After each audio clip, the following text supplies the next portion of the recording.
Ukraine Russia সংঘর্ষের মধ্যেই মার্কিন প্রেসিডেন্ট ডোনাল্ড ট্রাম্পের নিযুক্ত শান্তির দূত স্টিভ উইটকফ ও জ্যারেড কুশনারের সঙ্গে শান্তি পরিকল্পনা নিয়ে আলোচনা ইতিবাচক দিকে এগোচ্ছে বলে জানিয়েছে ইউক্রেনের প্রেসিডেন্ট ভলোদিমির জেলেনস্কি।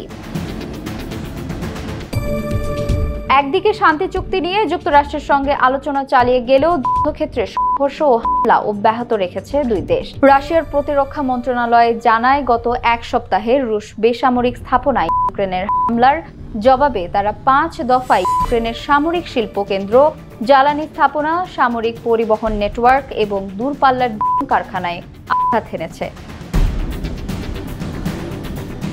রাশিয়া আরও দাবি করেছে তাদের আকাশ প্রতিরক্ষা ব্যবস্থা 5টি নেপচুন ক্রুজ ক্ষেপণাস্ত্র, একটি মার্কিন নির্মিত হিমার্স রকেট এবং মোট 1120টি ইউক্রেনীয় ড্রোন ভূপাতিত করেছে। কৃষ্ণ সাগরে নৌবহরে 60টি ইউক্রেনীয় মানববিহীন নৌকা ধ্বংস করেছে।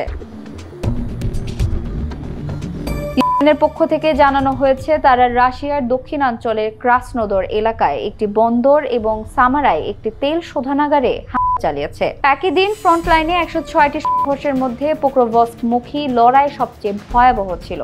সম্প্রতি রাশিয়া ইউক্রেনের বিভিন্ন অঞ্চলে 653টি ড্রোন এবং 51টি ক্ষেপণাস্ত্র ছোড়ে, যার ফলে কিয়েভের কাছে একটি রেলওয়ে হাব ক্ষতিগ্রস্ত হয়। ইউক্রেন দাবি করছে তারা 585টি ড্রোন ও 30টি ক্ষেপণাস্ত্র ভূপাতিত করেছে।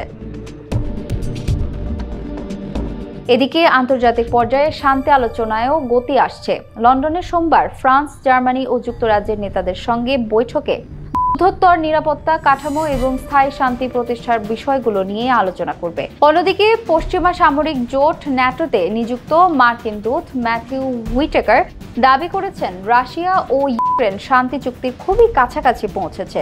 যুক্তরাষ্ট্র প্রস্তাবটিকে এমনভাবে সাজাচ্ছে যাতে উভয় পক্ষই আলোচনার পরবর্তী ধাপে যেতে পারে।